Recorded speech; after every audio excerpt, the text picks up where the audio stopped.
here's a Swiss cheese model.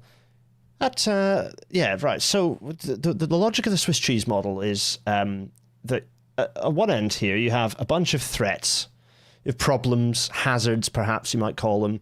I'm not going to call them risks, because risks are unmanaged threats. So often this bit gets labeled as risks, but I don't disagree with that. So threats, we're going to call them threats here.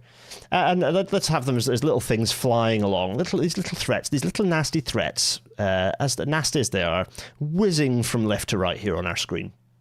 Now, at the other end here, we have the bad times. And the bad times are what happens if any of those threats kind of reach the left-hand side of our screen. And in the way of the bad times, we are going to place some mitigations. Those mitigations are our slices of Swiss cheese. Now, a single mitigation, you might say, and you have of our Swiss cheese, because no mitigation can be perfect. So that's why this model is sensible. You have a single, if we go for a single Swiss cheese here, single slice of Swiss cheese, then threats will get through. And there are multiple ways for those threats to get through. If you add another mitigation of some kind, whatever it happens to be, then the likelihood of those holes meeting each other, it's funny because the graphic they've used here, but the holes are kind of in different places. The point is that you go for another mitigation, the holes are in different places, so the likelihood of something getting through one and hitting and managing to get through the next is diminished. You're diminishing the likelihood that a threat gets through to create the bad times. So as you add more and more mitigations, then then the likelihood of bad times reduces further. Or you have a more you have a more perfect mitigation that has fewer holes in it. That's certainly one option.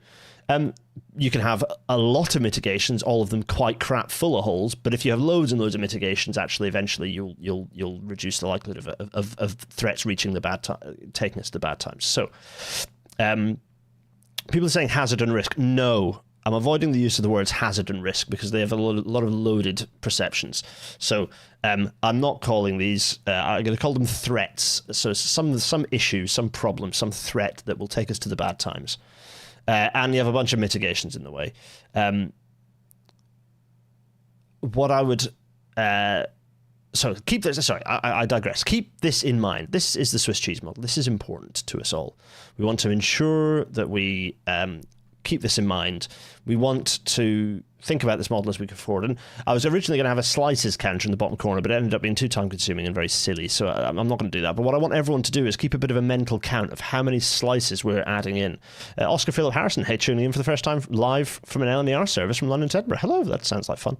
Where does substitution or elimination fit in this model? It probably can, Gareth. So... cheese. If you have lots of slices, if you have lots of mitigations that are very similar, then the holes might well line up, and you could have lots of mitigations, and you can take the analogy to the nth degree, but it's best not to be honest, because analogies are not usually great. Actually, the better thing to do is give a precise example, and you know what? That's exactly what we're doing tonight. So.